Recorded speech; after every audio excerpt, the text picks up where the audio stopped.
बिस्मिल्लाहिर्रहमानिर्रहीम। काश्तकार भाइयों, आज की इस वीडियो में मैं बहारिया मकई में शूट फ्लाई के हमले के बाद फसल पर होने वाले हशरात, मसलन फाल, आर्मी वर्म और तने की सुंडी के हमले, उसकी मैनेजमेंट और जहरों की मुख्तलिफ ऑप्शंस पर बात करूंगा।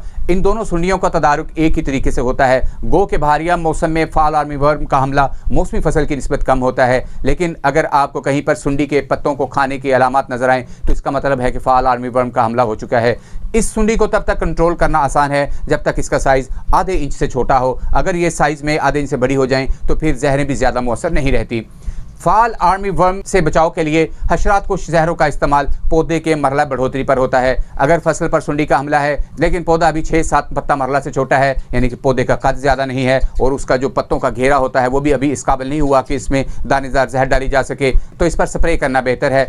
इस मरहला तक आधी इंच से छोटी सुंडी हो तो स्प्रे के लिए जो अद्वियात आप इस्तेमाल कर सकते हैं उनमें स्पिंटोराम 120 SC जो कि मार्केट में रेडियंट के नाम से मौजूद है, भाई साहब 100 मिलीलीटर फी एकड़ इस्तेमाल कर सकते हैं। इसके अलावा क्लोरेंट्रानिलीप्रोल 200 SC जो कि मार्केट में कोराजन के नाम से मौजूद है, भाई साहब 100 मिलीलीटर फी एकड़ इस्तेमाल हो सकती है। या एमामेक्टिन बेंजोएट 1.9 EC जो कि मार्केट में बहुत से नामों से मौजूद है, आप किसी भी अच्छी कंपनी का लेकर उसको भाई साहब 240 मिलीलीटर फी एकड़ इस्तेमाल कर सकते हैं। इसके अलावा लूफेनरॉन 5% EC जो कि मार्केट में मैच के नाम से भी मौजूद है, भाई साहब 240 मिलीलीटर फी एकड़ इस्तेमाल हो कर सकते हैं। या फ्लूबेंडामाइड 480 SC जो कि मार्केट में बेल्ट के नाम से भी मौजूद है, वो 50 मिलीलीटर फी एकड़ इस्तेमाल कर सकते हैं। काश्तकार भाइयों, अगर सुंडी आधी इंच से बड़ी हो गई है तो बेहतर रिजल्ट के लिए बाइफेंथरिन और राइनॉक्सी पर एक्टिव का मिक्सचर जो मार्केट में एलिवेस्ट के नाम से भी मौजूद है 100 मिलीलीटर फी एकड़ के हिसाब से इस्तेमाल किया जा सकता है। इसके अलावा एमामेक्टिन बेंजोएट 200 मिलीलीटर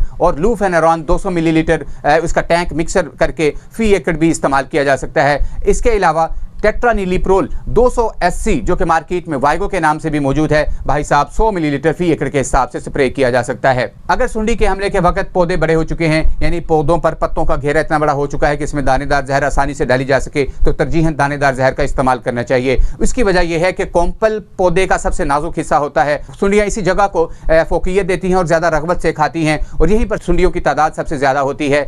चूंकि दानेदार जहरें बराह रास्त कोम्पल में डाली जाती हैं, इसलिए इनसे ज़्यादा मौसर और देर पा कंट्रोल मिलता है। इन दानेदार जहरों में आप थायामिथॉक्सम और क्लोरेंट्रानिलीप्रोल का मिक्सर जो कि *6 GR फार्मूलेशन में है और मार्केट में वर्टाको के नाम से मौजूद है, भाई साहब 4 किलोग्राम फी एकड़ इस्तेमाल कर सकते हैं। इसके अलावा क्लोरेंट्रानिलीप्रोल जो कि *4 G मार्केट में मौजूद है और फर्टेरा के नाम से भी मुयसर है, भाई साहब 4 किलोग्राम फी एकड़ इस्तेमाल की जा सकती है। TC दानेदार जहर जो कि क्लोरेंट्रानिलीप्रोल और एमामेक्टिन बेंजोएट का मिक्सर है और *26 G फार्मूलेशन में है और मार्केट में सफायर के नाम से मौजूद है, भाई साहब 8 किलोग्राम फी एकड़ इस्तेमाल कर सकते हैं। इसके अलावा दानेदार जहरों में फिप्रानिल और एमामेक्टिन बेंजोएट का मिक्सर जो कि *35 G फार्मूलेशन में है और मार्केट में रेक्टर सुपर के नाम से मौजूद है, भाई साहब 8 किलोग्राम फी एकड़ इस्तेमाल कर सकते हैं। एक दफ़ा दानेदार जहर इस्तेमाल करने के बाद खेत में बाकायदगी से पौधों का मुआयना करते रहें। जो ही सुंडी के दोबारा हमले की अलामत नजर आए तो दानेदार जहर बदल कर दोबारा कोम्पल में जहर पाशी करें। बहुत से काश्तकार दानेदार जहरों में खुद से कोई जहर मिलाकर जहर पाशी करते हैं, जिससे इज्तनाब करना चाहिए, क्योंकि इससे कोम्पल जो कि बहुत ही नाजुक हिस्सा होता है पौधे का और इसमें पौधे का टेसल भी मौजूद होता है, वो डैमेज होने का खतरा होता है। अलबत्ता दानेदार जहरों में अगर 2 से 4 किलोग्राम रेत जिसमें थोड़ी सी नमी हो मिलाकर कोम्पल में डाली जाए तो ना सिर्फ दानेदार जहरों के इस्तेमाल में आसानी होती है बल्कि सुंडी का बेहतर कंट्रोल मिलता है। अगर मकई की फसल बड़ी हो गई है, यानी उसमें दानेदार जहर डालना भी मुमकिन नहीं रहा और फसल पर फाल आर्मी वर्म या अमेरिकन सुंडी जो कि टेसल आने पर ज़्यादा हमलावर होती है उसका हमला है, तो फिर बताई गई जहरों में से स्पिंटोराम या फ्लूबेंडामाइड या क्लोरेंट्रानिलीप्रोल पहले बताई गई मिकदार के मुताबिक स्प्रे गन के साथ स्प्रे करें। मकई में फाल आर्मी वर्म के तहफ़्फ़ुज़ के लिए जहरों का इस्तेमाल तरजीहन शाम के वक्त करें, क्योंकि उसकी सुंडी पौधे को खाने का अमल शाम के वक्त ज़्यादा तेज़ी से करती है, जिससे जहर पाशी का असर जल्द और ज़्यादा मुअस्सर होता है।